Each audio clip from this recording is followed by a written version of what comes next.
Hello there, everyone, and welcome to another episode of Super Cast Brothers, the only podcast where I am tortured on a bi-weekly basis by Jonno. Except, wait, not today! So, hi guys, Zantok here. Jonno, as you can tell, is not. Instead, we've got WayOffTrail down here as my co-host for the day. Sometimes scheduling is just a bitch, to put it bluntly. And things don't always work out the way you want to, but we kind of decided way back when, you know what, the show's got to go on. And if one of us can't make it, then we either do it ourselves or we get a fill-in. And that's what WayOffTrail is doing here for today, and hopefully he'll be less chaotic than Jonno. Probably. Jonno's pretty chaotic. It's very hard to fill his shoes, to be fair. Yeah. Unless you're using sand. But they're so big. It's like Sora's shoes in Kingdom Hearts. Yeah. The big clown shoes from the first game specifically. Because holy shit. But yeah, Jonno's not going to be here today, so the characters we were going to cover ended up, we're pushing them to sometime in the future, and we picked out some new ones to discuss today because WayOffTrail would not know who the fuck we had originally planned to talk about, and it would have just been a cluster. All right. Kind of per usual, I guess. But we decided, since WayOffTrail is going to be coming along for today, why not make things, a little bit about us, Because, we've got our YouTube channel where we post Let's Play videos daily. Select Start Gaming, we've been going for 5 years now. WayOffTrail has his Twitch channel that he's been streaming from for roughly about the same amount of time. And I recently had affiliate on mine, so hey, go check that out. Or don't, Mine's WayOffTrail. His is Zantok. I know, shocker. Super fucking easy. Yeah. So I decided that for the characters that we're going to be covering today, both in today's Rate Their Chances and in today's Smash or Dash, we're going to be covering characters that have either appeared on the Let's Play channel that we both played together, or things that have been on WayOffTrail's Twitch stream. Kind of an either-or situation with some of those. So every character, if you've seen our content over there, you might know who these characters are. If you haven't seen our content but these characters interest you, go check out our shit. It's good shit. Some of it. A few things. Every once in a while. Yeah, every once in a while, you got to see her. She's like, well, that wasn't very great. Like, Costume Quest? That was the thing I did. That's your favorite one, right? Yeah. I did that. Yeah, you did. So, how's it going? Oh, it's going. Interested to be here. Oh, I bet you are. Yeah. See how this all goes. We haven't had you on in about 2 years, actually. Yeah. And that was on Ezio with us from Character Moveset. Yep. Yeah, that was my first time on this podcast, and now boom, I'm back. Yeah. Doing something a little different this time. Yep. We've considered you for you other ones, but you were just like, yeah, I don't really care about that character. It's like, oh, well, fuck. Yeah. All right. Well, we had you in mind for that one, but so some guests, sometimes you just gotta savor them and not bring them back repeatedly. Because they just lose that special spark. I'm better in small doses. That's extremely true. Yeah. Holy shit. Sometimes I'm just like, dude, go away. I say that to everybody, though, to be fair. Yeah. But let's go ahead and see here. As we mentioned, it's a Smash or Dash episode. Actually, we actually hadn't strictly mentioned that. But as we've been doing, starting with this season, we're starting off Smash Dash with 5 Rate Their Chances selections. And with these characters that I picked for today, they're kind of going, I believe, in order of when we've done them through either your Twitch or our YouTube channel. Because I just thought it'd be a nice little history timeline there. Because why the hell not, right? Mm-hmm. So we're going to be starting off Rate Their Chances today with Tracer from Overwatch. You and I, we used to play Overwatch quite a fair bit back in the beginnings of Twitch, which was also when I had my shitty laptop. And the only character I could reliably play was Torbjorn because I could just make a turret at 4 FPS and not have to worry about it. It was painful. Forgot that's right. You main Torbjorn. I main Junkrat. He was my favorite. I jumped around as I started being able to play as more characters with better computer. But yeah, I stuck to Torbjorn because it's just like, okay, I can make a turret, then I don't have to worry about having terrible FPS aim because it was a bad laptop. But we haven't played it in a long time, actually. Mm-mm. Especially not like every once in a while we would boot it up like I every want few to. months. Yeah, I want to But say our last time we played it was probably for a top 10. that's probably accurate, yeah. And I think the Yeah. last time I just played it in general, either Wrecking Ball or the the evil doctor lady, Moira, I think is her name. I think one of them was the newest character whenever I last played, or Yeah. maybe it was like Alright, me too. the outlaw that McCree knows. One of them was the newest character, but even then, that was after we stopped playing regularly. I've Yep. thought about getting back into it, but I'm kind of just waiting for Overwatch 2 to release, if it ever does, so we get some single player content, which is what I mainly like in games. Yeah. Yep. But Tracer in Smash, our thoughts on her possibilities, and her overall odds. As for me, well, first of all, there's the whole Activision Blizzard controversy that happened recently. So that whole company at large is kind of in the shit house right now. Microsoft recently bought them, and hopefully they can help sort through their shit. But right now, I think personally that just lowers her odds just in general because nobody really wants to touch Activision Blizzard with a 10-foot pole right now, and I don't blame them. Microsoft only bought them so they can be like, okay, listen, guys, enough's enough. But even before then, I wouldn't have put Tracer like super high on the list of the Overwatch cast. I think she is the pick. She's a popular character. She's the box art character, and her abilities would definitely make her unique in Smash with her time recall and such. But then you think about all the other Activision Blizzard characters that they could possibly throw in. World of Warcraft is a strong choice because MMOs are just huge, and it's the grandfather of MMOs. And then you got Crash and Spyro the mix, which are my personal hopes and dreams.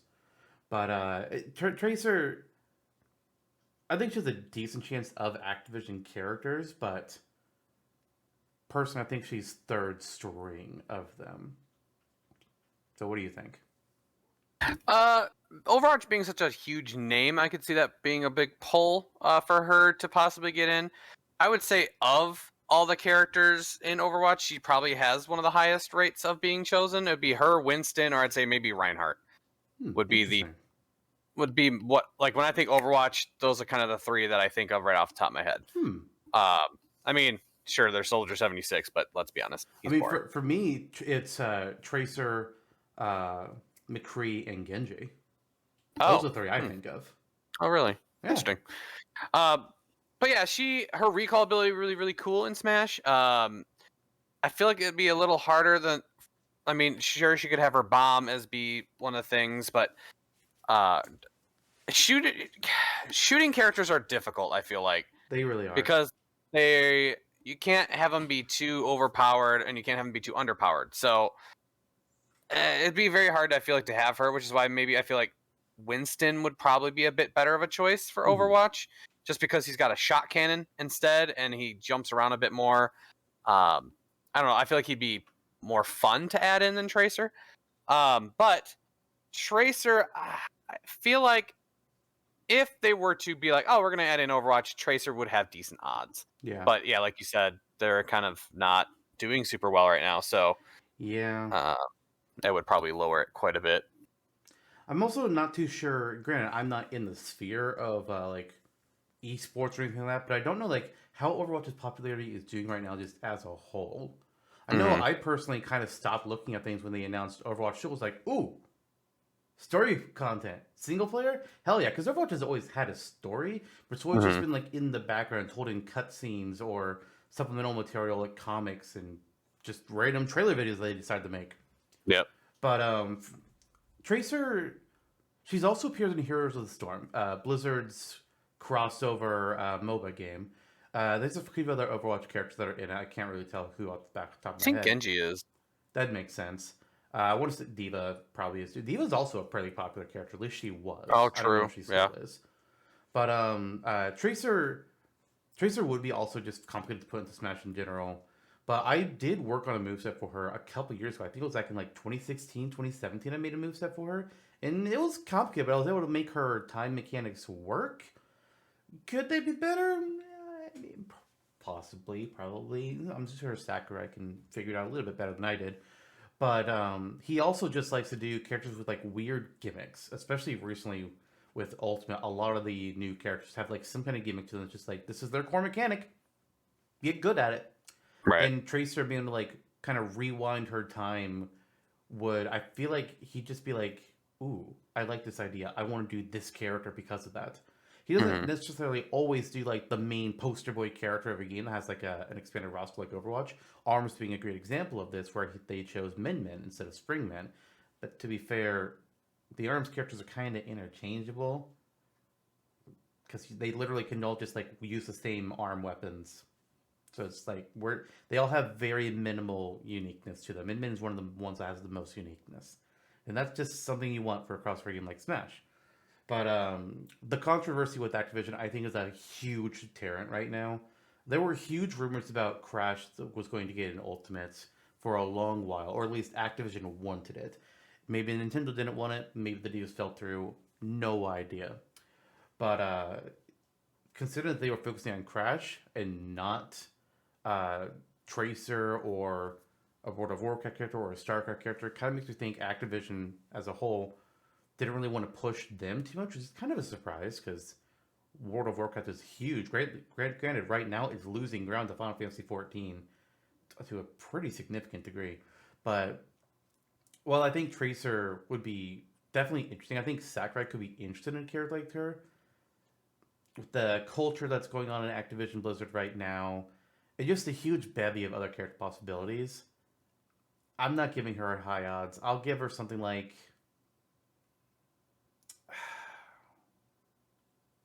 I'm going to go 15.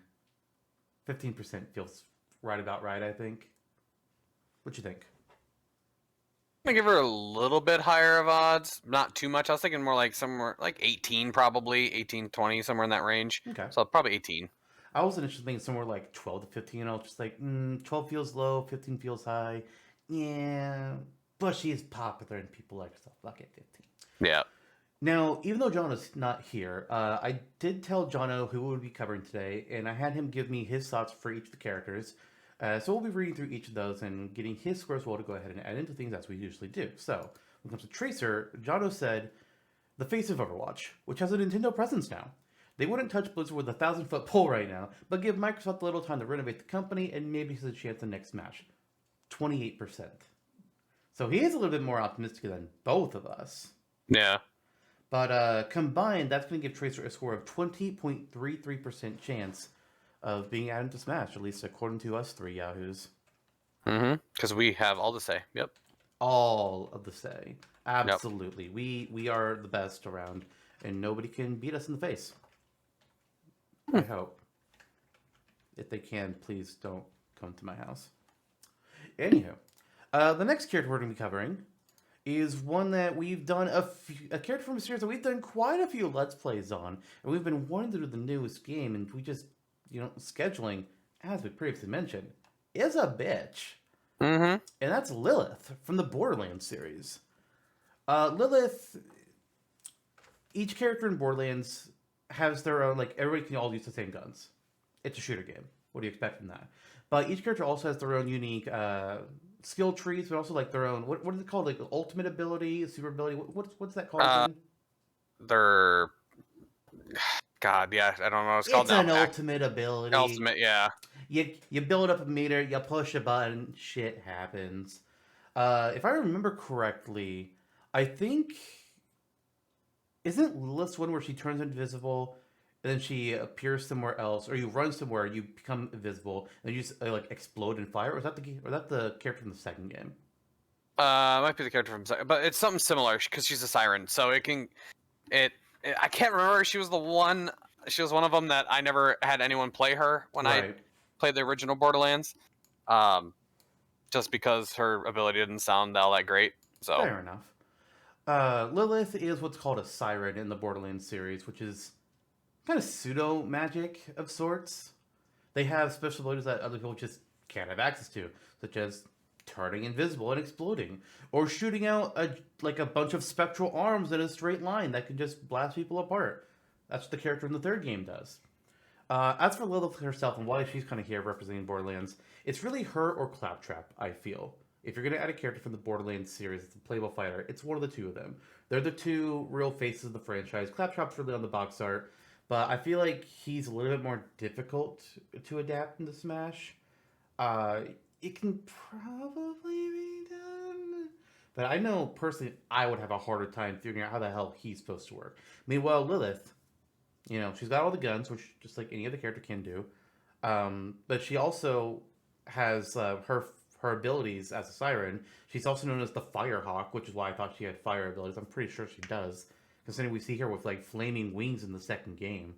So there's definitely some stuff that they could pull from for her to make her work fairly easily. I think I've thought about making moves for her before, but I haven't really done it yet. Hmm. But Borderlands itself, though, in terms of getting in Smash, I wouldn't give it like the strongest of odds. I think it's better than some things. Like I think it's more likely than Dead Space or the next game the next character from the next game we'll talk about, even though they would be extremely fun. But Borderlands doesn't seem to me like something that Nintendo or Sakurai is going to be like immediately go, ooh, want, give. Mm-hmm.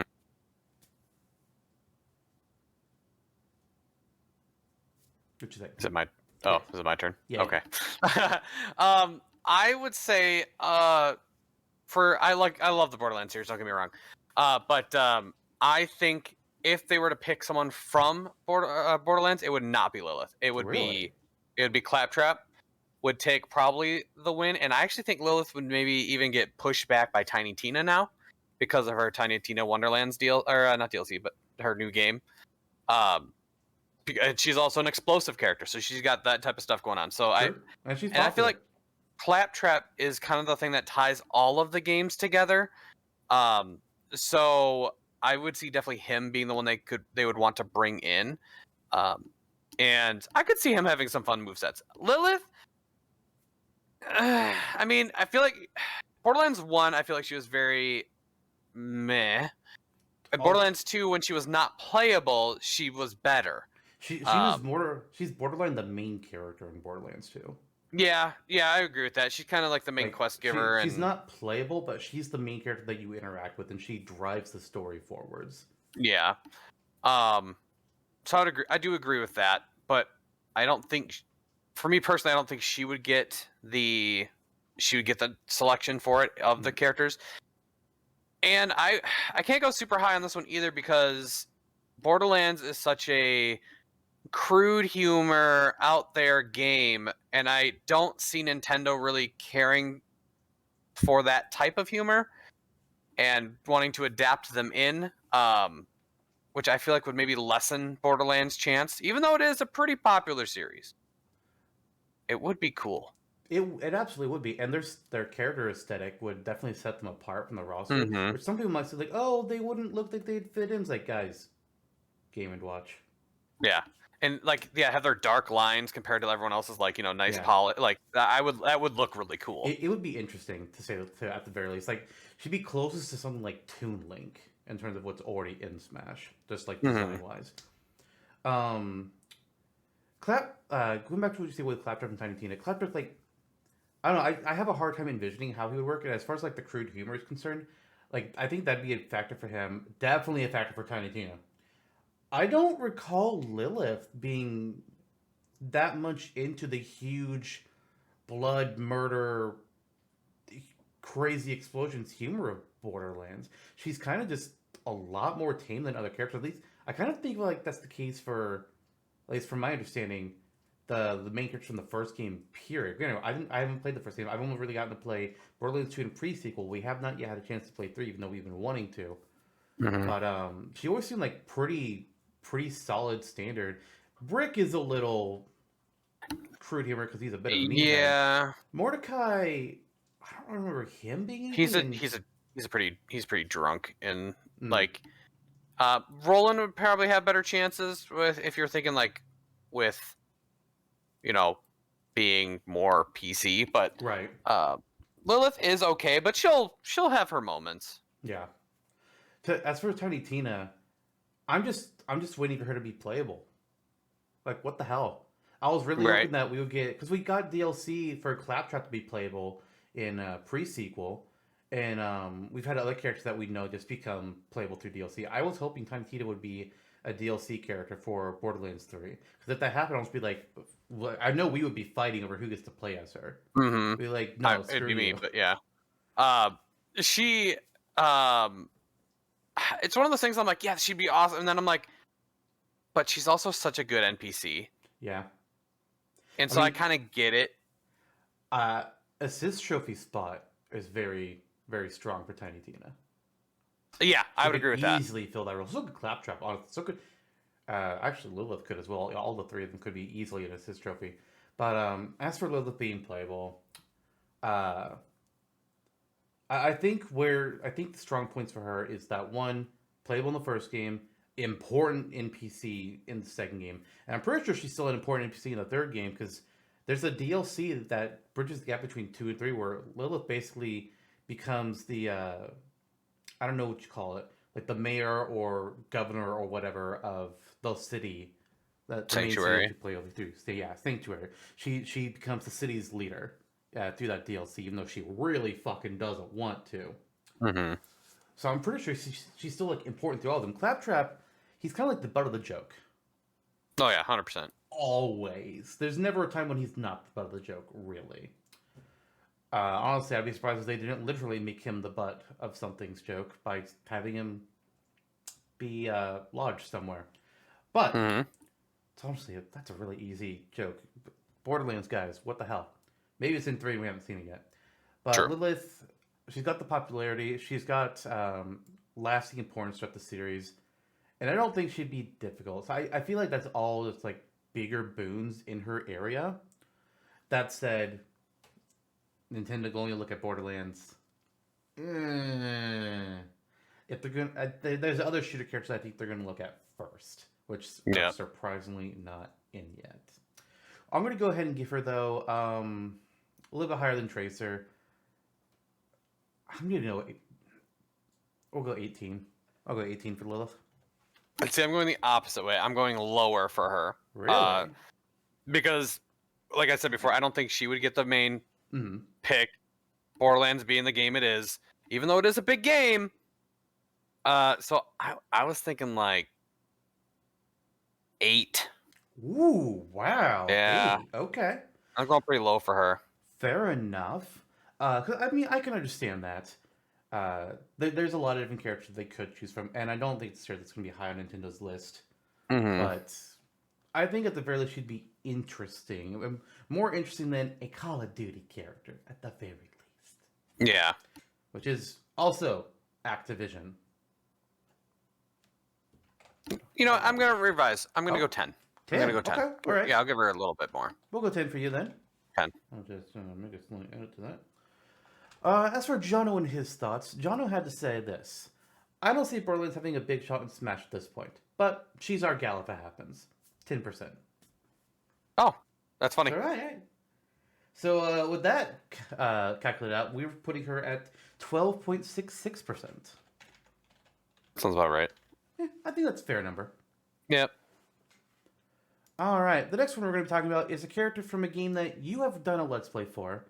I have watched somebody else play it years ago, and John and I have actually discussed in a previous Smasher Dash episode. And that is Eddie Riggs, a Brutal Legend. We previously talked about Eddie Riggs up against Sam Porter Bridges, the main character from Death Stranding, because we were doing a whole bit of one matchup with characters who later got movies based off of them with Laura Croft and Nathan Drake.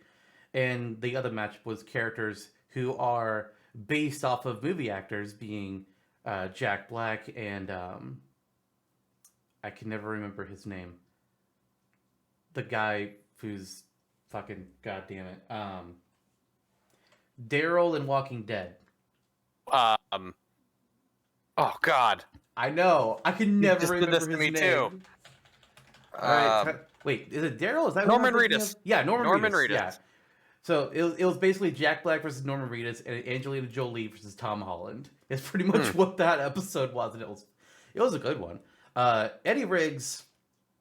Let's be real. Nintendo's not going to look at Brutal Legend. Mm-mm. Not unless they're just like, they feel like, let's go fucking weird and wild. Which, to be fair, Sakurai does from time to time. Game & Watch, Duck Hunt Dog, Mhm. Rob, Wheat Fit Trainer, Piranha Plant. Sometimes Sakurai likes to get weird, but I don't know if they're going to let him go this weird for a third-party character where Yeah, they have those to are pay also money, and also there's going to have to be licensing with Jack Black himself too. yeah, and those weird characters that have been picked that you were talking about are all Nintendo characters. Well, So yes. that makes it a little more like, okay, that makes sense. You can kind of dive deep for those. Where Mhm. here, you want to bring people in. Right. That said, Eddie Riggs would be fucking hilarious. He's Yeah, got fire. He's got lightning. He has earthquake attacks. He's got a gigantic battle axe and a gigantic axe guitar. He's got both at his Mhm. disposal. He'd be hilarious. They would be able to get Jack Black himself to voice him, and that's just going to be all kinds of hilarity. They'd absolutely be throwing in voice lines for him. But is Nintendo going to do it?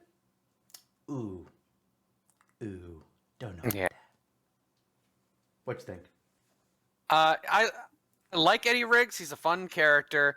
Like I said before, Brutal Legend is I mean, people know of it, but it's not like Overwatch, Borderlands. Everyone knows of those. Brutal Legend's like, I think I've heard of that game. It's a niche game. As Yeah, hell. I heard of that game. It's it's got Jack Black, right? That's pretty much it. Yeah.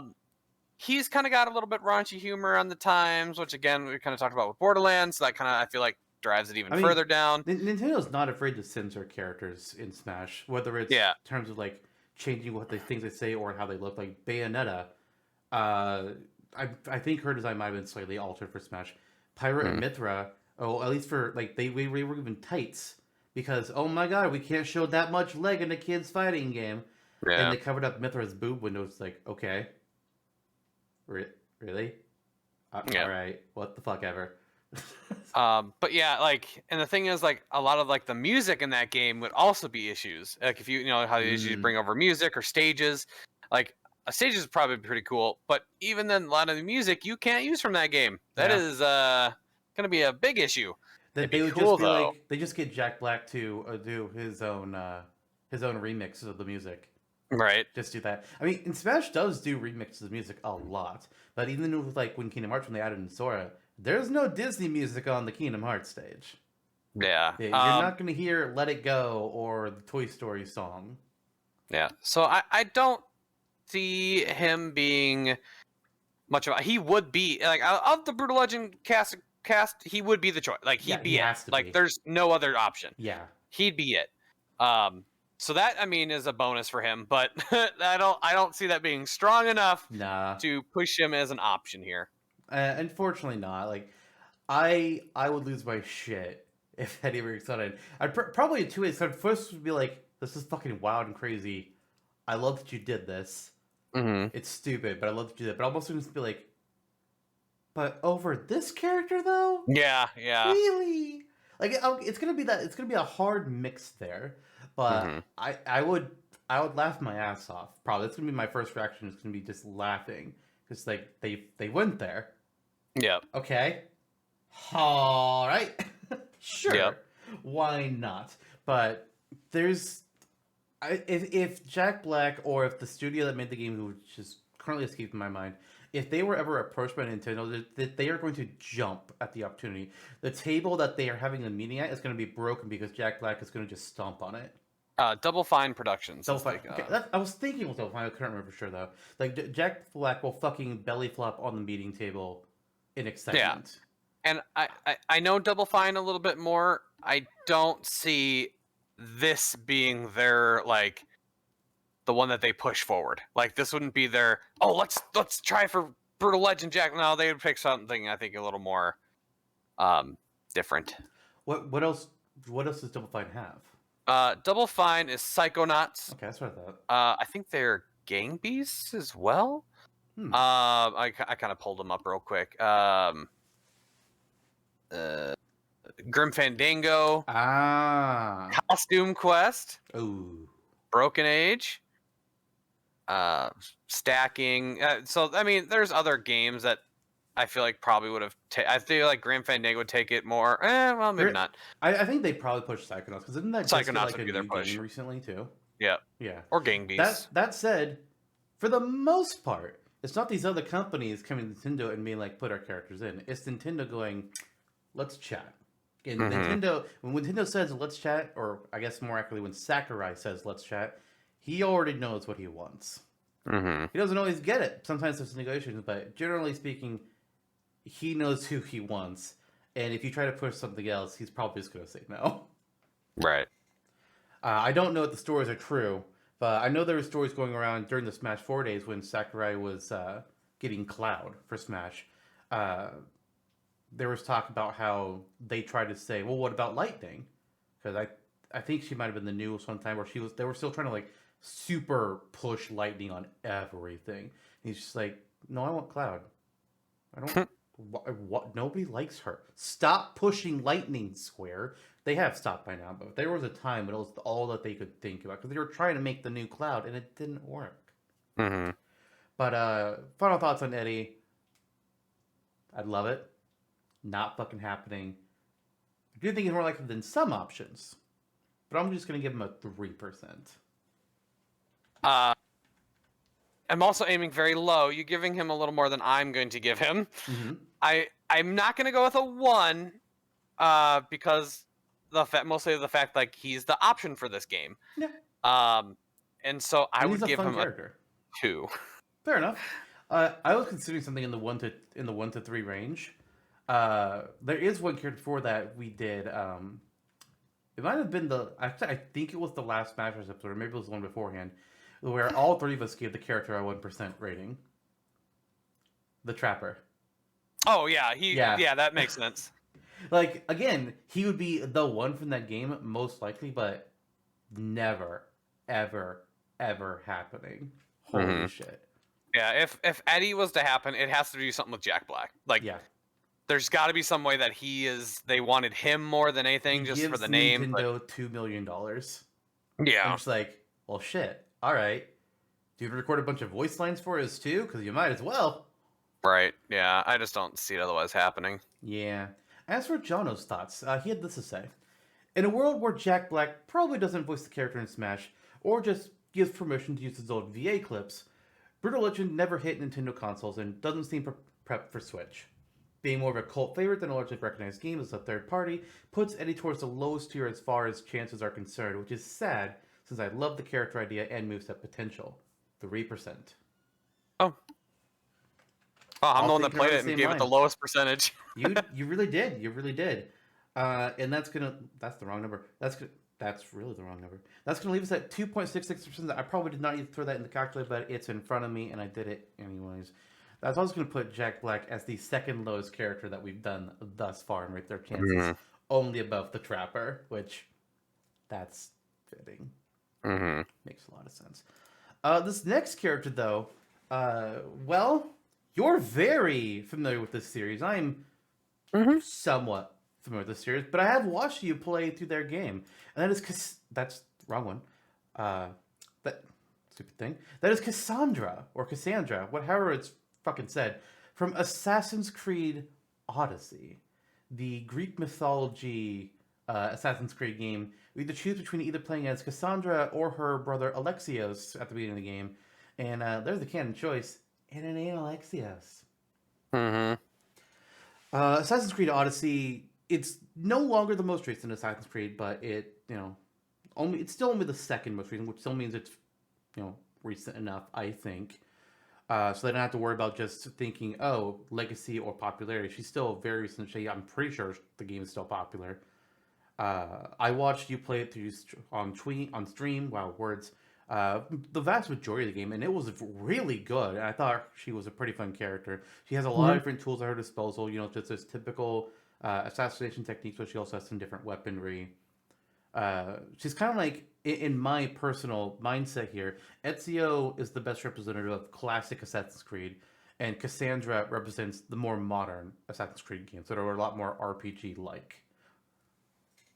With that, I mean, I think she has good chances just from that. It's going to be really a battle between, does Smash want to bring in the classic games, or do they want to represent the more modern ones?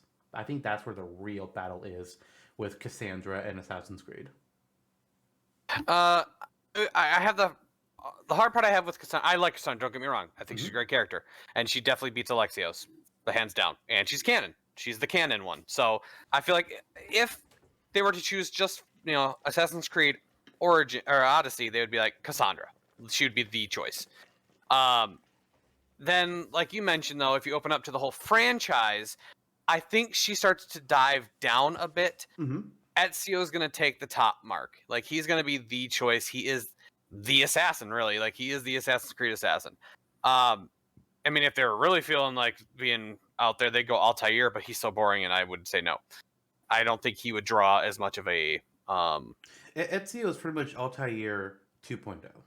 Yeah, I just don't see them pulling Altair just because he is so basic and he didn't really have any story, Mhm. and he really was not the face of the game anymore.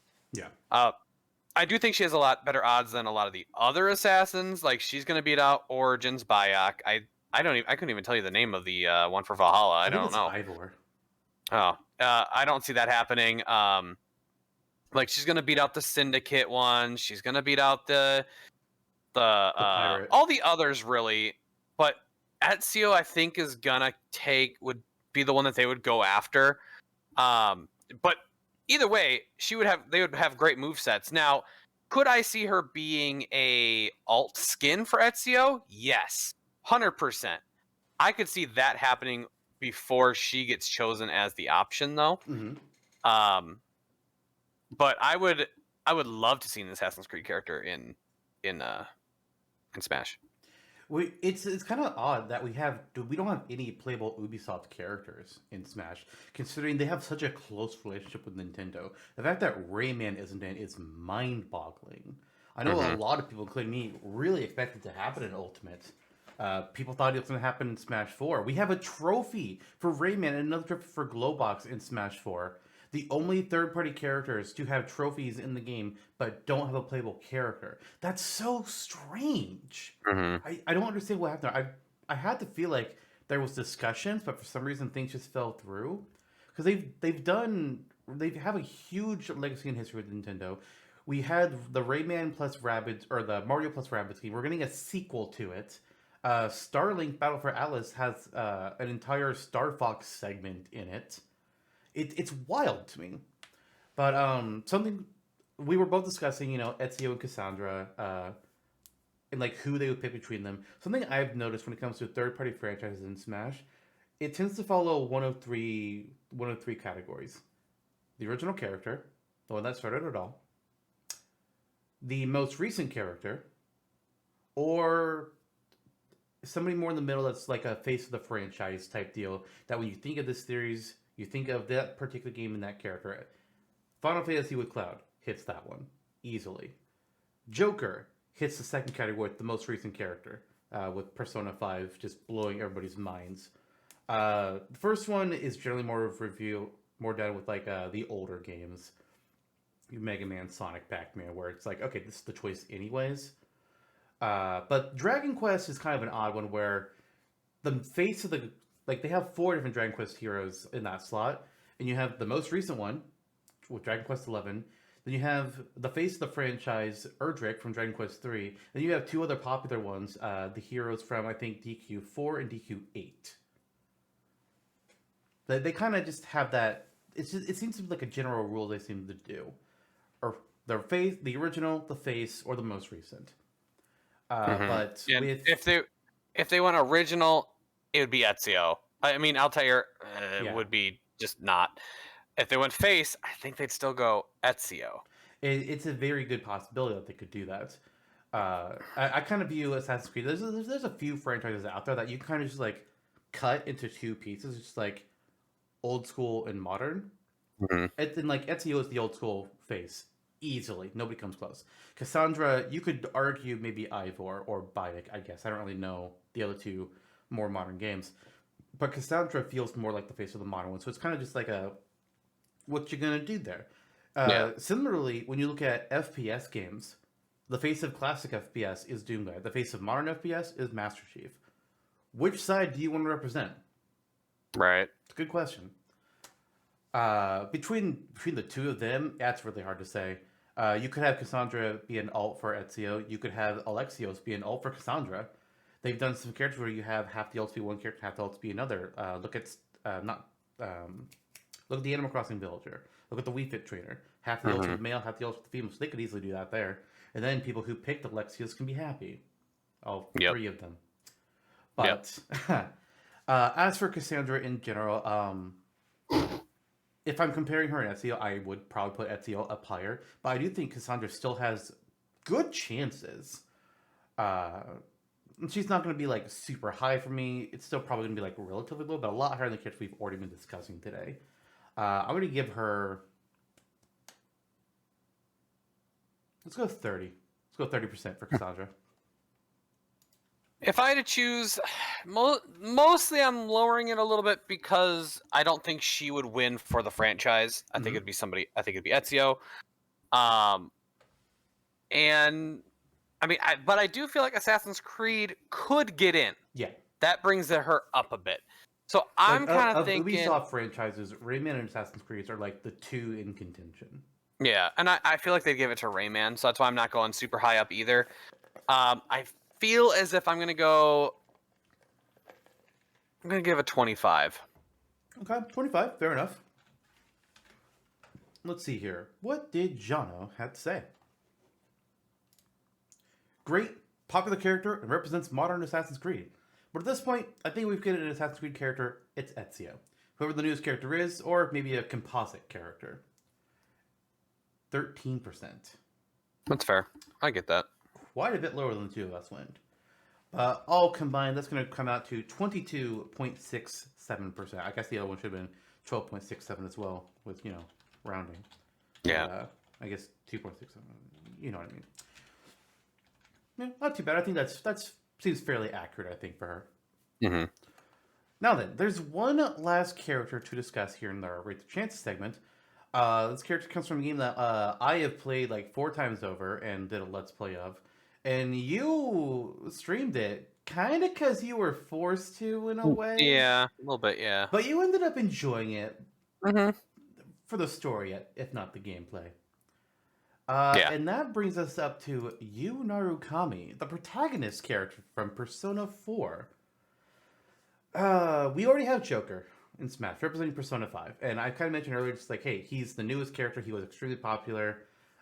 Comparing Persona 4 to Persona 5 is kind of like comparing Iron Man to Avengers Endgame. They're both amazing, but one of them is a fucking spectacle. That's really where the compare. I can't compare them any further than that. I can't say one is better than the other because one is just like a huge fucking event. You can't. That said, Persona 4 is still very popular. The fan base is divided on which game is better between 4 and 5, and they can get pretty heated about it. Personally, I think they're both good. But will we get a second Persona character? Now we already have Joker. If you were asking me this before Ultimate, I would have laughed in your face, said, no, that's stupid.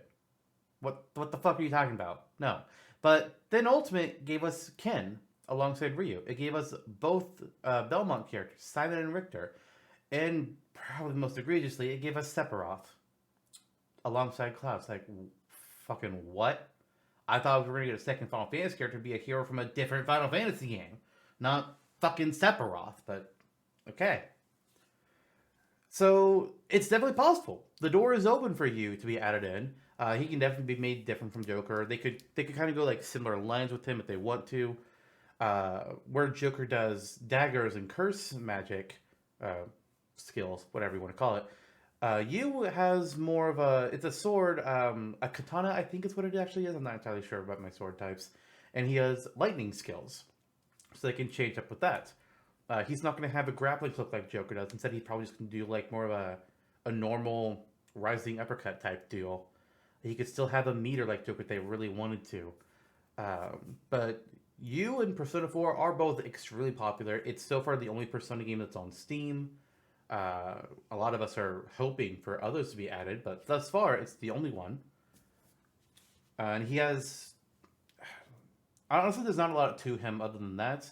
It's basically going to be lightning and sword, but it's his popularity that would carry him through. But the biggest thing he has against him is, all right, Atlas, Are we getting a second Persona character? Or are we getting a Shin Megami Tensei character, which is your other huge series that Persona spun off of? With you, I feel as if I could see him having like a Zelda Sheik type concept Mm-hmm. where he changes into her persona, which would be kind of cool. Okay, that's interesting.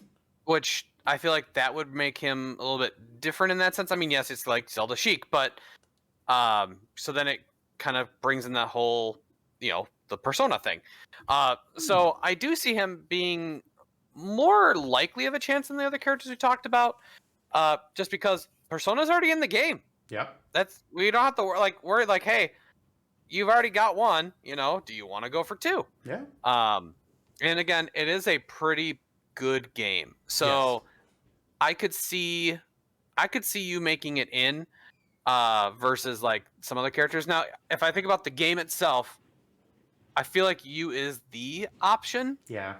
in this one as You're well. not, I you're not mean, gonna pick one of the party members from either 4 or 5 over a main character. yeah, you could go Yukiko, Chie, Yosuke, but I just don't think that those four. I mean, they're the first four, which is why it would be one of them in my opinion.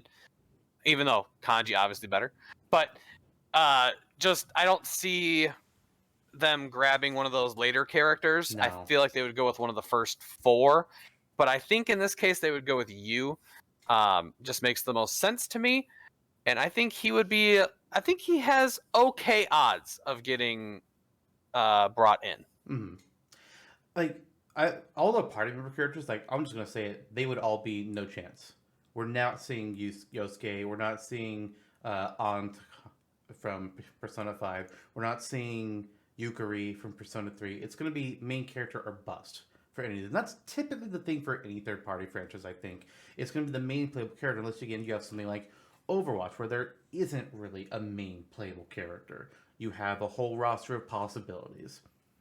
But like if Atlas made their own crossover fighting game with all their games, or if Persona was a Nintendo owned property, then sure we could get you and Joker, and then maybe some of their partner characters added in as well, but not before the leading figures.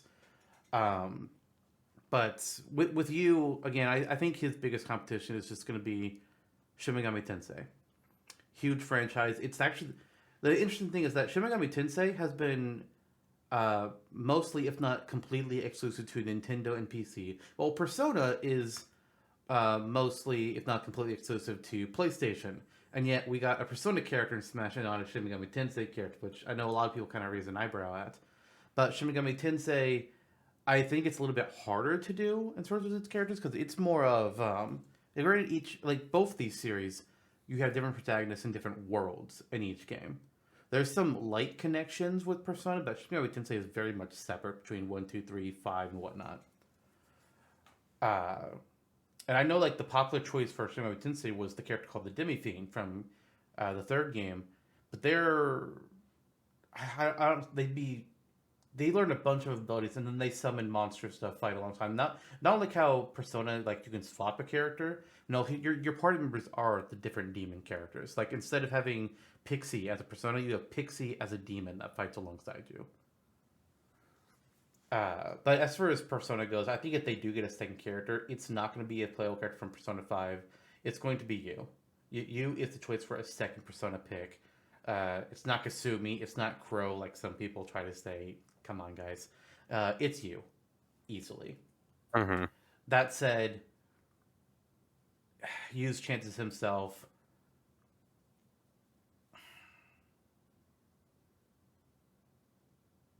They're not bad. Like, I've said things with like 20% or 30% are low odds, but I don't necessarily think that those are strictly speaking bad odds to get in, especially when you think about every third party character or every character under the sun that could get in Smash. 20 and 30%, I don't think it's bad odds. I honestly don't. That's still pretty fucking good. 1% is bad odds. 20 to 30, not terrible. But for you, I'm ranging somewhere in the 20s here. I'm trying to figure out like what exactly I want to say. I'm coming around to about like the 22s. Because Nintendo clearly has a relationship with Atlas, so they could just go to them for another character. But it's going to be, do you go with him or do you go with the new main character from Shin Megami Tensei, which just released in like the last year or two? That's kind of where I'm landing. So I'll say 22 for right now. Okay. I'm kind of thinking along the lines of a 30. Just because, again, they already got that connection with Persona, and he would be the next logical choice in my opinion, for Persona. And he beats the rest of everyone in his game and the other games. I think he would be the choice if next for Persona. The one thing I would say would lowers him is that they have a Persona, Yeah. which it brings it up and brings it down at the same time. But yeah, like you said, they probably would choose a different series and try and bring in new people.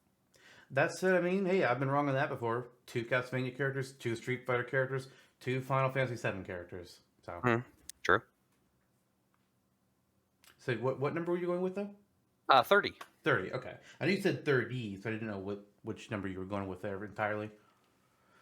All right. So as for what Jonno had to say, if Persona gets into the character, he has very strong chances. Before Joker came around, he was our guy. Just don't know what the chances are of another Persona character coming in though, or even Joker's chances of returning.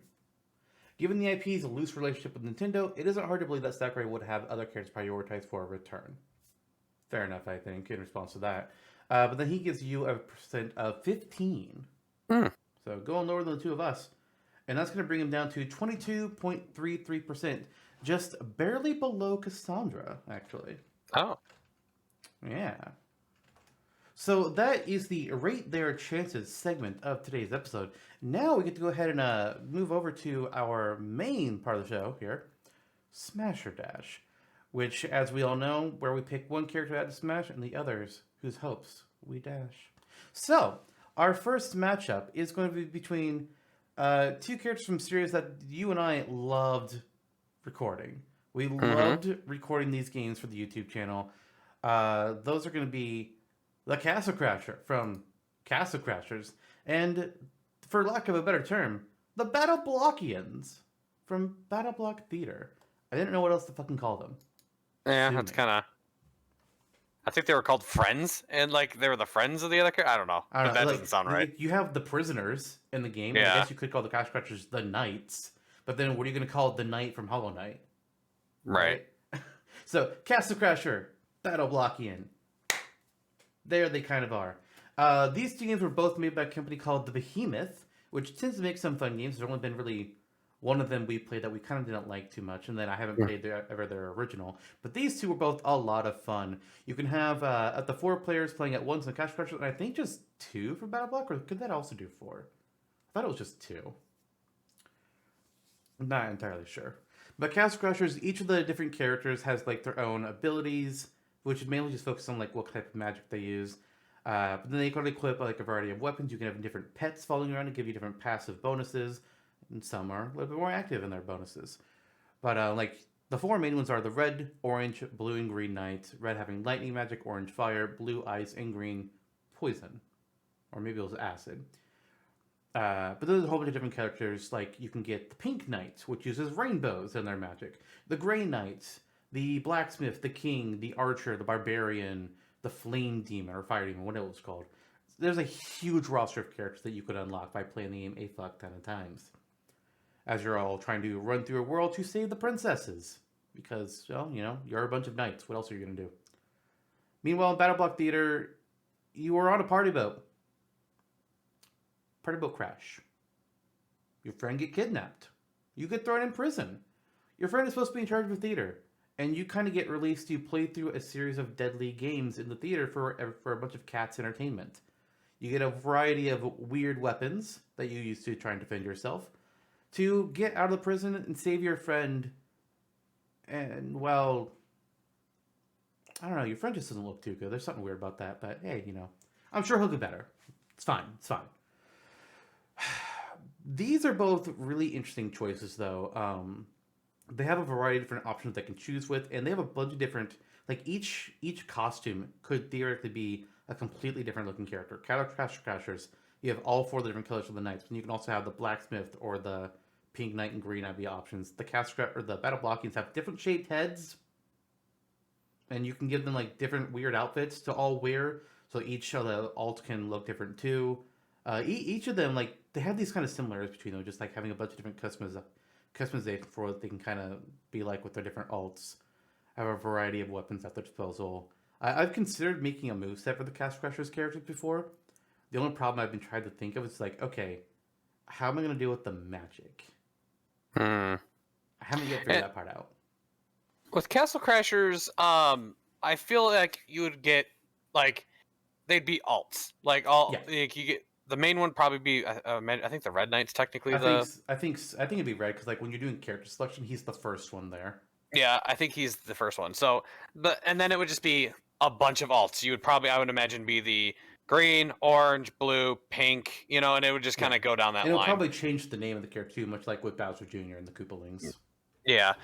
I could see them having some cool abilities, some stuff with magic. Really what I would see, it'd probably be like the fire one, almost like Mario's Fireball, except whatever color you are would probably change that Fireball.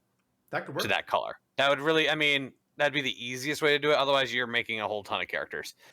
The other way that it could really work is if you just do keep magic to the Final Smash only, and you just have the 4 knights appear in the Final Smash, and they all unleash their particular brand of magic in a cinematic. That'd be an easy way to do it too. Yeah. Oh yeah, that'd be kind of cool. The with the BattleBlockians, they would be hard. Like obviously there'd be a ton of variations of them, or you could almost have them be like every time you load them up, it's a random head. Like you don't know which one you're going to get. That would be kind of interesting. I don't know, something different. Random head shape, I think, could be kind of interesting.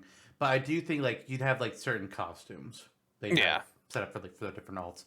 But I mean, the BattleBlockians, as far as like their weapons, they've got explodable frisbee discs that you can throw out, which is kind of like what Duck Hunt does a little bit. They have Dart a grenade guns. they can toss. They have they can throw out fireballs.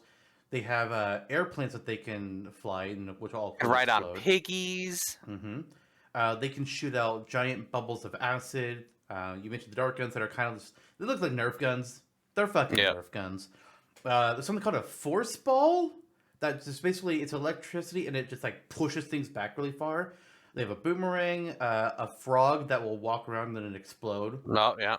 A fan that can just like be constantly pushing air backwards.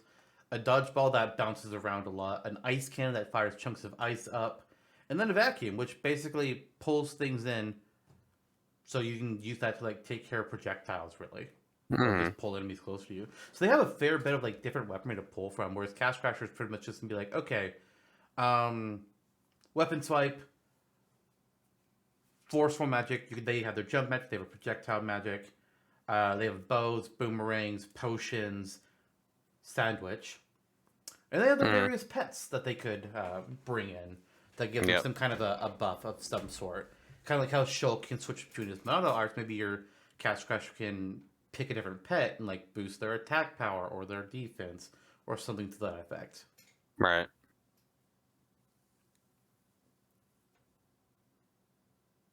But yeah, they're very similar in a way too. Like both feel. I mean, they're both by Behemoth, which makes sense. But both options are very similar. Yeah. It's Behemoth is very good with their games. They give you a lot of options. People, unfortunately, I just didn't have a lot of fun with, and I never really saw much about Alien Hominid. My closest thing to it is the Alien Hominid level in Cast Crashers. Yeah, go figure. Yep. But they made a lot of good. They make good games, and their games are also just like kind of loosely connected between them. Like the Alien Hominid world exists in Cast Crashers. BattleBlock Theater and Pit People's endings tie together. Like at the end of BattleBlock Theater, what character says the narrator was like, you see something happen, he's like, oh, it all makes sense. I'm just like, what you talking about? And you see the ending for Pit People, and you're like, oh shit, it all makes sense now. Holy fuck! I thought that was an insanely cool idea that they did there. But as for the playableness of both, I think Cast Crashers are a little more standard in terms of what their moves could be, because they're a little bit more clearly defined. It's just going to be more of a matter of like, okay, how are you going to try and homogenize the knights together? Because you can't just say, oh, the Red Knight's playable. And just based off him, like, that would not be representative of the game at all. BattleBlock Theater, meanwhile, you have a lot more variety and things to choose from with the weapons, but you're pretty much making a projectile character at that point, which is fair enough. Mhm. And a lot of things kind of work in similar ways. Like, oh look, exploding disc, exploding grenade, exploding airplane, exploding frog. Kind of a lot of that there. Yeah. I feel like I have a lean of like of these two, which one I would throw into Smash. But I don't know. Do you have any more thoughts on them? No, but I think I'm ready to say who I believe would be who I would prefer to have in. All right. Who'd you pick? Okay, so who I think has better odds and versus who I think has or who I would prefer is interesting because it's different answers. Okay. I would prefer BattleBlockians because I think they'd be Interesting. more fun. Castle Crashers has better odds, but I feel like they'd just be a little more on the boring side. They would just be they're knights. Like, I feel like BattleBlockians with their random projectiles, the discs and the dart gun. I'm like, it'd be kind of fun. It would absolutely be fun. I think I would personally have fun as either one of them. I think, and I would love it either or got in. I agree with you on what I think is more likely to happen. I do think Cash Crusher is more likely. Of all the Behemoth games, Cash Crusher is really just like the face of their company, really. Mm-hmm. That's the one that people tend to know more often than not. Alien Hobbit, I think, was back in the Newgrounds days. Like, I'm pretty sure it started out as just like a flash game on their site, if I remember correctly, Maybe, before it got yeah. made into an actual game on a console. As for which one I would rather see, though, um, I feel like for me, a lot of times, like if I think both would be fun in Smash, a lot of times it tends to fall back on my thoughts like playing the old games or who I think I would have more fun time playing as in terms of like what their style would end up being. Uh, and I think in both cases it all kind of amounts to the same thing, and that being the Castle Crashers. I just fucking love Castle Crashers a lot. Like Battle Block Theater was amazing. It has one of the best intro sequences to a game fucking ever. Mm-hmm. Mm-hmm. If you don't know the game, please at the very minimum go watch the intro sequence to Battle Block Theater. It is it is a treat. Holy shit. We laughed our asses off. We probably missed half of what was going on because we were laughing so much. Mm-hmm. It was fun. But Castle Crushers, I played a few different times over. The gameplay is a lot of fun. Battle Block Theater got a little bit frustrating at times.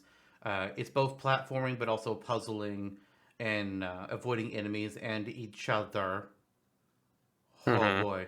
Mm-hmm. But Castle Crushers, like I never really felt super frustrated by Castle Crushers. I just had a lot of fun playing it each time. I was actually talking to a couple people recently about how, ooh, we should play Castle Crushers because hell yeah, just a great game. So I feel like my vote would go towards them. You do have a point that they would be a lot more simple and basic compared to the BattleBlockians, but a lot of times I tend to prefer when characters don't go too crazy with a lot of their gimmicks, like or just the way they play. Like I love that Duck Hunt in Mega Man or in Smash. I'm glad that they are, but I'm not very good at them. Not because they're super gimmicky, but they're very projectile heavy. Where I always tend to be more of a rushdown player. But then you have other characters that they've added in with DLC. It's just like you're just kind of doubling down on the gimmicks, aren't you? It's like, Right. can we have somebody a little bit more simple? Oh, Banjo Kazooie. Oh, thank you. Okay, Sora. Oh, okay, yeah, he's pretty simple. Sephiroth. Okay, thank you. But then also Steve. Holy shit, Steve. Somebody's brain melted trying to put him in Smash. And it might have been Sakurai's. Respect, though. Now, this means that you and I here have a tie. Yep. You say BattleBlockian, I say Cash Crushers. Yep. When this happens with me and Jonno, what we tend to do when we don't have a guest on is we will put the tie-breaking decision to the viewing audience. And people Okay. can cast their votes for either Cash Crusher or BattleBlockian to say which one they would rather see be added to Smash, and then whoever they vote for is declared the winner, and that character will go into the eventual Tournament of Champions that will happen at the end of the season. However, I'm sorry, audience, but your services will not be needed today. Because Jonno sent me his picks for these as well.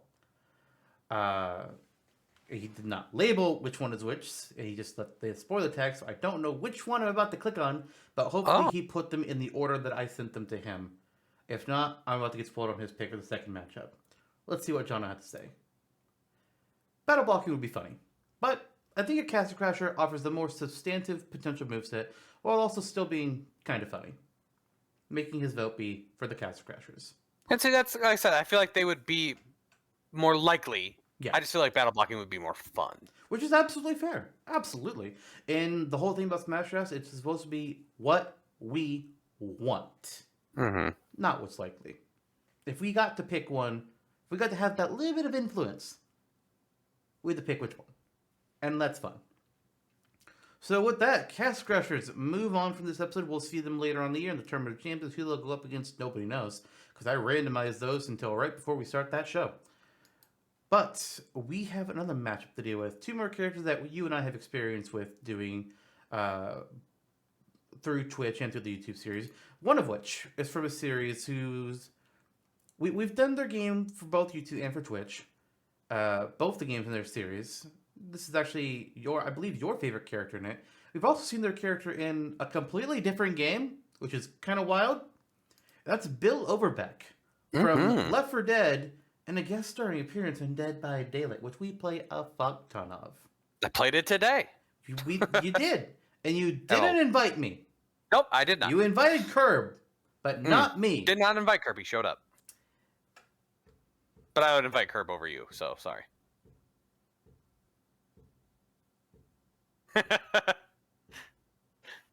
One day, Oh. you will no longer breathe. And on that day, I will smile. You'll put the knife down. I mean. So Bill Overbeck from Left 4 Dead. He's an Army veteran from the Vietnam War who finds himself battling the zombie apocalypse. Because, hey, why not, right? Some people are immune to whatever causes zombies to appear in that game. I don't think they ever actually said what caused the apocalypse in Left 4 Dead. But, I don't think they did. I can look it up though. Yeah, go ahead and look it up if you can. But in the first game, he's one of the 4 playable characters alongside Francis, Zoe, and Lewis. All 4 of them are immune to whatever caused it. And you play through a bunch of different scenarios where you're trying to, go from one place to another, essentially fighting up hordes of undead and their special infects as well. So just like each of the 3 I keep thinking of from the second game, hunters, tanks, and whatnot. There's a variety of guns. You got your shotguns, you got your rifles, you got your snipers. The second game added in melee weapons, but it wasn't in the first. But the second game, they added, your machetes, your baseball bats, but also things like Molotov cocktails and pipe bombs. So really, Bill could have... So that's really about Bill. Did you find anything about their... it's called the Green Flu. Oh, okay. But it was referred to as the infection. Was given to an unknown virus that that converted most humans who came in contact with it into homicidal and zombie-like beings. So it's... I guess once you get bit, you might be immune, but... Yeah. All right. As for Bill's opponent, this is the character that you know quite a bit more than me. You played the game on your own, and I've joined you for some streams of it. And I mean, I'm not great, but thankfully we play on bitch baby mode, so I can still do okay.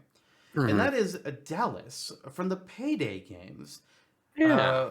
Granted, my knowledge on Dallas is not very much, so pipe in here for me. But Dallas, from my all of a sudden understanding of everything, is he's basically just like he's a heist guy. He's a thief. You break into jewelry stores, you break into banks, you steal money, you evade the cops, you take hostages, and you put on a fun little mask. But beyond that, I don't really know too much about Dallas. Yeah, he's more of the mastermind part of it, of the group, I would say, versus compared to the rest of the heisters. But he'd be more of the face in this particular case, or the mask. And he's pretty much I would say your average heister. Not average, but I would say you're above average heister. That Fair might enough. be best way to describe him. And yeah, he just kind of helps get new people and recruit them and helps pick jobs and stuff. So Makes sense. So both these characters are coming from shooter games where there's a wide variety of weapons and tools at your disposal, and you can really make any character do any build that you want. So there's all that freedom and customizability. But then typically also in these types of things, characters, whether it's through story reasons or through when they're just an NPC, they tend to have like things that they will go for more often than not. It's kind of like their signature weapons. Bill has been known for in the first game submachine guns and the assault rifle, whereas in Left 4 Dead 2, the silenced submachine gun and regular one, as well as the AK-47 combat rifle and M16 with the Magnum as his sidearm. Dallas is fits more the mastermind role in Payday 2, but in Payday 1 he was a hitman or an assault type character. So he followed on those different perk trees that that are associated with in the Payday games, which I don't know too much about what's on those particular perk trees.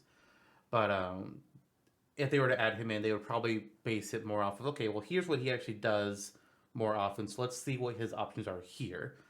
But they also have just things like a variety of different types of guns and melee weapons, but they also have turrets taking place, which is my personal strategy. I just place a fuck ton of turrets when I play Payday because they're fun. Mm-hmm. And I kind of go more hostage taking and being able to yell at them to stay down, and lock picking. Safe cracking is tend to be where I tend to focus my skill trees, or stealth. Which is something we tend to really need is the lock picking. We run into that quite a bit. Yeah. Let's see here, Bill. There's also like the different throwables in Left 4 Dead, so you could do like your incendiaries, your pipe bomb, your bio bomb. Though I don't really know how the boomer bio would really work in Smash. I don't know if that's something that would really be too feasible. But something else they could do, they could actually involve the zombies in some way in Bill's moveset. Anybody that's familiar with Marvel vs. Capcom 2, Jill Valentine is playable with that game, and she has some moves that involve her, like a zombie appearing in front of her, and she pushes it towards her opponent. And sadly, they took that away from her in Marvel vs. Capcom 3 when they made her be more based off of her Resident Evil 5 appearance, which, downgrade. Definite downgrade. But then Frank West was added in Ultimate Marvel vs. Capcom 3, and he's also in Tatsunoko vs. Capcom. And he has zombies that appear in his moves, where a zombie appears, he'll push it away. So they kind of gave that aspect to him. They could do something with Bill like that as well. Just have like a regular common infected appear. He just shoves them onto somebody. If they latch on, they kind of like trap them in place and bite at their neck, and then Bill can shoot them with his fucking shotgun from behind. Yeah. That could easily work. I don't think they bring in the special infected for this, because that'd be kind of weird seeing him like toss a hunter at somebody, I feel. And then Final Smash, I imagine he probably just used like the big old M16. Like, that's got to be his final. Oh, not the M16. That's a regular assault rifle. What's the big one in the sacrifice? Crap. I'm looking. It's like a Gatling gun, but I can't remember the name of it. Yeah, it's a big old honker. That's what it is. I'm trying to find. I thought it would list it on the page for that. Oh, here we go. Maybe I just click on the finale. Oh no, that brings a video. I don't want a video game. I want words. Let's see here. Is it literally just called the Heavy Machine Gun? Maybe. Serious? No, there's something. M60? M60 sounds... I feel like there's a name for it. But yeah, I can't remember it off the top of my head, though. The big gun. Let's just go with the big gun. M60 machine gun. Yep. That's it. I was right. That's what it is. Yeah, so I feel like that'd be his Final Smash easily. Dallas, I don't really know. They could do a cinematic where he just brings in 3 of his other main teammates and they just all gun you down, I guess. If they decided to go a little bit dark but possibly humorous, throw you in a body bag and toss you over into the river. That could be kind of funny. I don't think they do that, but or like, you know, takes like a C4 and throws it over his shoulder or something and blows the people behind him. Oh, I kind of like that. Could be something like that. That'd be fun. Let's see here. I'm trying to look at some stuff about Dallas as well here. Just trying to get his little skill trees that he's got. So the Hitman skill tree gives him things like lowers penalties for dual wielding. He also has like some armor recovery that he can do with that. Let's see here. Assault is more about wanting more firepower. You have Mark 11 submachine gun, pistols. Bonuses also go towards extra cable ties in the AMCAR 4, more body armor again, And then for Mastermind, it's going to be more stuff about okay, reviving people is kind of difficult to do for Smash, but Yeah. first aid kits, doctor's bags, basically team buffs or just supporting your team with Mastermind. That's really not what I expected Mastermind to have. Well, it's Oh, there's because 3 different trees. That's why. That's the yeah, other and tree. Oh, well, it makes sense because he's kind of the like make sure everyone gets out, make sure everyone does it right. So I mean, it makes sense for the mastermind skill set. right. I could see him have something with like the cable ties of being able to restrain somebody briefly. It had to Hmm. be very heavily balanced though, because that could be Yeah. crazy. His sharpshooter tree under Mastermind gives him some stuff for sniping, so we could have something with that. Bonuses to headshots, aiming, weapon stability. Not too sure Hmm. how a lot of that would work, but I'm sure something can be figured out. Yeah. Well, I think I know who I would prefer to see in out of these two. But before that, do you have anything like anything else you want to mention about each of these characters, like what they could do, what could be fun to see them do? It'd Because be like interesting because you if are definitely a lot more knowledgeable on Payday than me. I'm pretty much just I'm like skimming a wiki here. I'm not super familiar with Payday actually. Like especially the lore of Payday is I've kind of not really cared too much about. Mm-hmm. Um, so like that, I just know roughly like what Dallas is. I don't really know. Like I couldn't tell you like I don't even know if he's from Dallas. Who knows? But that's really all I really know about him. And then like Bill, it could be interesting if maybe like they tied in the Dead by Daylight um aspect of him. Maybe brought something in from that game that would be kind of neat. You Yeah. know, just as like a I don't know, maybe like even if it's a variation Bill in his Christmas sweater from DVD. That would be kind of cool. That would be awesome. Or his more tactical vest that you get from the Rift. Yeah, or or his super prestige, prestige 3. It's all bloody, which I don't see Nintendo doing, but Probably is not. is something that would be neat. Um, but yeah, or they call maybe one of his ability like Unbreakable is his ultimate smash or something like that. Possibly. Um, which would be neat. Uh, but yeah, that's really about it for them. They're both shooters I feel like they're both their weapons move sets would be very similar. They have the potential to be similar. It's just going to be how they try to individualize them based on like here's the things they're more known for. Like Dallas could have the cable ties, but and then Bill could have Molotovs Mm-hmm. or the zombie summoning.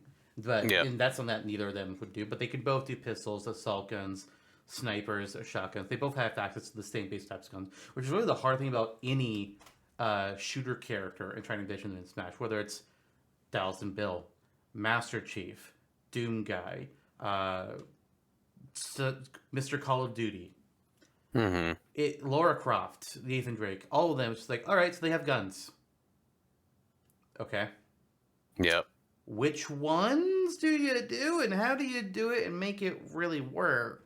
Mm-hmm. Be It's interesting. not strictly easy to try and differentiate them all and make them actually work accurate to who they are, but also trying to pick things that are just like, all right, well, this person uses these things, but those things are also kind of sucky and lame, and they wouldn't work with smoke, but they have access to these things. Shooter characters are one of the harder ones to do in Smash, in my opinion. They're Yeah, like I puzzle agree. characters, Yeah, that makes sense. dating sim characters. Oh How the God. fuck would you? I never mind. I don't want to know. Ugh. Anywho, Yeah. so you said that you have a lean. Yep. What are your thoughts here? I have a heavy lean actually on this one. Mm-hmm. I'm going Bill Overbeck. Would be. I feel like he would just be more. He's more popular. He's not as vanilla as Dallas. Like you could replace the word Dallas with any of the other heisters, and you pretty much have the same character. Hmm. I think just Bill has that connection to Dead by Daylight, so he brings in another crowd. So he would be more beneficial for them in the long run, and I think you can do a little bit more with his skill set than you could with Dallas's. And Bill is just an awesome character. I love playing Bill. He's the one I play when I play Left 4 Dead. He is the character I choose every time. So I would love to see Bill in this. All right. I think both characters kind of could have some like interchangeability with them if they were added in. Like for Bill, um, now unless you're going heavy on voice lines for him, you could have an alt that's Lewis. You could have an alt that's Francis, Oh Zoe, yeah. Rochelle, Coach, Ellis, Nick. All of them could feasibly just be alts for Coach Hmm. or not Coach, Bill. Uh, it really like I don't think there's strictly things that they have to make just be Bill for that. Now, if they give him like voiced lines in there, his taunts or victory animations, then you'd have to change out the lines for the different characters if you're going to do that. You can't have Coach standing around and having Bill's voice come out of his mouth. That'd be fucking weird. Hmm.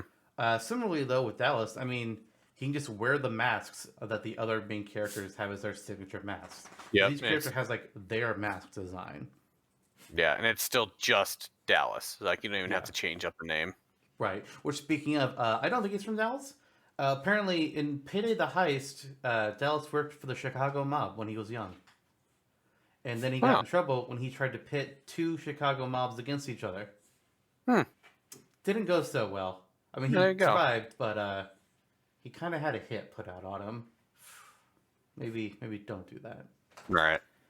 Between these characters, though, I mean, yeah, I have an easy lean here. Bill Overbeck, Left 4 Dead is amazing. Like, I don't dislike Payday, but I definitely would prefer Left 4 Dead over Payday, just like even just in playing it. Mhm. And I think Bill just like there's some more personality there. I think Yeah. the zombie aspect is something that they can pull that you can't really do for Dallas or anybody from Payday. Also, you don't have to deal with drugs outside of Yep. Yeah. pills here for Lewis, but those are medicinal. But we agreed here. We're both saying Bill Overbeck, but Jonno still had a comment.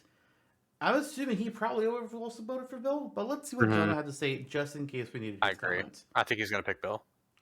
So there's a lot at Dallas' disposal. And as a hitman / heist guy, there's an interesting character there. He may have more disposal than Bill, to be honest, but my gut says Bill. Toss some zombies, a golf club, and a machine gun, and see where this guy takes us. Mhm. So, not really surprising there. I do think Dallas could work. I mean, if Bill can work, Dallas can work. In all honesty, there. But I mean, let's be real. Left 4 Dead's fucking awesome. Yeah. Left 4 Hell Dead's a yeah. great game. Great series. Yeah, it's they made Back 4 Blood because they couldn't make Left 4 Dead 3, and Back 4 Blood's fine, but oh boy, I want to go. The missions are a little long. Mm-hmm. I want to go back to the camp in that sooner time than 1 hour, please. Yeah, it's fun. Like Back 4 Blood's good and all, It's but draining. it still doesn't quite hit Left 4 Dead levels for me. Yeah. I think a lot of it is just like expectations. Like we all have Mhm. a vision of ahead of what we wanted, and we didn't quite get that. Right. It's still good. For me, the biggest weakness is it just takes so long. Like for chapter 1, it's too long. We need to be able to go back to base after every mini finale. Seriously. Mm-hmm. But with that's going to be the end of both of our Smash or Dash segments here. Bill Overbeck triumphed over Dallas. The Castle Crasher triumphed over the BattleBlockian. And we had our thoughts on our own, rate their chances, little picks there. So that pretty much wrapped things up here. Well, WayOffTrail, I brought you back after 2 years. It's been 2 peaceful years, and then I get this call. Has it really been peaceful? Because I'm No, on almost all no, your yeah. streams. I know. And we've recorded a lot. Yeah, that's not peaceful at all. I'm sure you'll be back at some point for torture. Possibly. Mine or Possibly. yours, Everyone's probably going to hard miss to say. Jonno, though, because Jonno's way better than both of us, so, What? I don't know about that. Oh. Well, maybe I'm better than Jonno, but not you. So, I mean, there's that, Do you too. have an idea how peaceful this is? Wow, and I'm peaceful, apparently. Jeez. Yes. Rough. We all know I'm kidding. You're not peaceful at all. That's true. But yeah, yeah. Thanks for having me. Make sure you check out mine and Zantok's YouTube, Select Start Gaming. If you want to find either of us on Twitch, I'm WayOffTrail, and he is Zantok. So yeah, I plugged you too. What are you uploading right now at Select Start Gaming? I believe I got right now Inscription is going up, but I think that's getting close-ish to being done. Let me quick take a look here. Hold on. Where's the... Why can't I see my... That's okay. I got you covered here. Where'd it go? Inscription, Inscription is up right now. By the time this is up, it might be done. And Little Dragon's Cafe will either be just starting or Right. about to start. Over on my end, Pokemon Alpha Sapphire is done on my end. It's finished up. And the new game, Mega Man Battle Network 4 Red Sun, where I'll be showing off, not going into the post game content like I haven't done for the other Battle Network games because it's a lot. But there's a bunch of different scenarios that differ between both versions of the game, and I'm going through all of them for this one, which means I played through Battle Network 4 6 times for all of you. You're fucking welcome. Yeah, But, and we have our Gloomhaven that we yes. do that goes up every week, so make sure you check that out. Yeah, it's a lot of fun. It And has been. We've been recording a new one of those every week with a couple people. yeah, That said, as for the next episode of this podcast itself, we've reached the end of cycle 23, so we're going back to an on-topic episode next time around. We'll be bringing back Flame Zone Eric as our guest as we discuss, are fourth parties inevitable?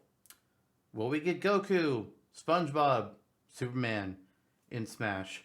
Or is it stupid and people just need to shut the fuck up about it? Well, I know what my thoughts are. You probably also know what my thoughts are, because I haven't been really quiet about it. But hey, if you're interested in that conversation, check in that episode. See you all then. Bye, everyone.